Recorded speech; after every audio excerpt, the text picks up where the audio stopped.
bukaanadoo la bariidsho waa sunno burjigeedu yarayne xilligoo barqadii ah ayaan beedkaygii ka baxo waxaan beegsaday toos bar la iigu tilmaamay isbitaalkii baryahan baraha aan ka arkin hadda waa cumar dhuulee ogaada markaan booqday dhexdiisa oo bartankiisa istaagay kumanaana bukaan oo bagga uun wada haysta oo mid kastaa booska kii boholyowga ku beeray beddelkiisa barkintiisa u haysto sida kubad ku beegantay buufan ayay bilowgii indhahaygu bisinka ay u qabteen waaw hadalkii u bilnaayo waxaan ku boobay salaanta ileen bistood weeye dhammaane salaanteedii bilnayd khasaaray barkatoo ruuxna bushimihiisa ma nuuxin shib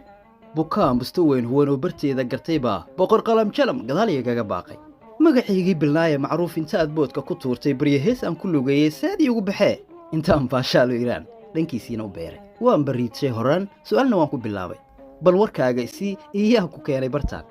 hadda jawaabtuu baxshay waatan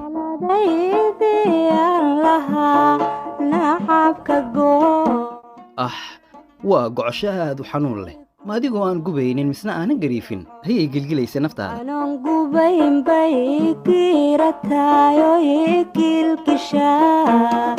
ma wakhti gaara buu gabadfalkaagu dhacayay oo ay garbinaysa naftaada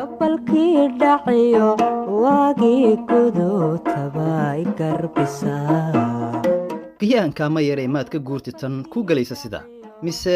ka go'maysa nafta ee gartaadaan ku baxaa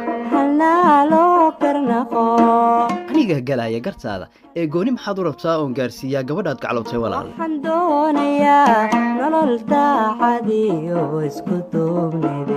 bukaankaas waan ka tago boqolaalo kaleeto oo dawada aan bixinayay u bogaaya warkayga ayaa baalahayga saftoo wallaabaada bixin adigoona bogsiin bareer iigu yidhaahday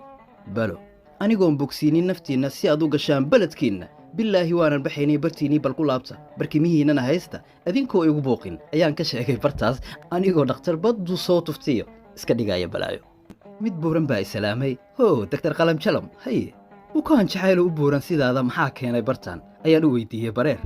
bukaan miihii digtoore booqashaan u imaaday bacda aan wata fiiri bariis baan keenay halkaan iyo baxsanteena yareed baa halkaan ku bukootay isagoo ku bixinayay jawaabta ayaan ka booday bartii oo bukaan baryo ooyay oo baasheeda ku suuxay ayaan biyo aan ku shubay ugu mashquulay baxnaanin tan kale jawaabta uu bixinayay uma aanan bogaynin sideeda waayo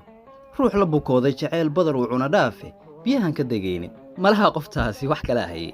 xogta aan bixinayo bulshada ka maqlaysa barahayga ay walaalayaal iga raali ahaada xitaa biisi baan ahay haatan oo gabar sidii baakad cidlaa cishqi uu isku booray ayaa hortayda baakiman oo tale igaga baahan si aan u bogsiyo nafteeda aad baan idin salaamayaa saaxiibada nayahoy shabidix ayaay oyso middan eegan laaban kuwayfkee